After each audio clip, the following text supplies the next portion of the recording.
Hindi kayo maniniwala sa pating na ito. Maliit lang siya, pero kayang-kaya niyang kagatin ang mga pinakamalaking nilalang sa karagatan. From great white sharks, orcas, hanggang sa pinakamalaking hayop sa buong mundo, ang blue whale. Kilalanin natin ang cookie cutter shark, ang pating na kahit maliit ay di mo dapat maliitin. Ang cookie cutter shark o tinatawag ding cigar shark dahil sa hugis nitong parang tabako ay isang maliit na pating na mula sa pamilyang Dalatidae. Lumalaki lang ito ng mga 16 inches. Pero huwag kayong magpalinlang sa liit nito. May kakaiba itong paraan ng panghuhuli ng pagkain.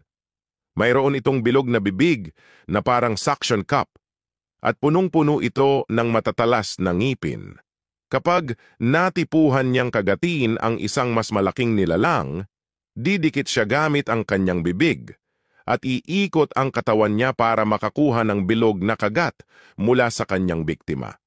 Kaya nga tinawag siyang cookie cutter. Kasi parang cookie ang hugis ng sugat na iiwan niya. Pero hindi lang mga hayop ang naaatake niya.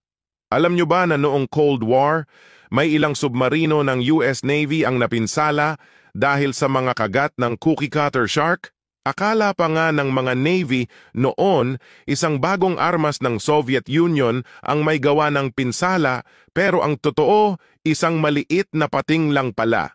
Talaga namang nakakamangha ang mga nilalang sa ilalim ng dagat, hindi ba? Isang maliit na pating, pero kaya niyang takutin ang mga pinakamalalaking hayop at pati na mga submarino. Kayo nakakita na ba kayo ng cookie cutter shark? I-comment mo sa baba kung saan ito.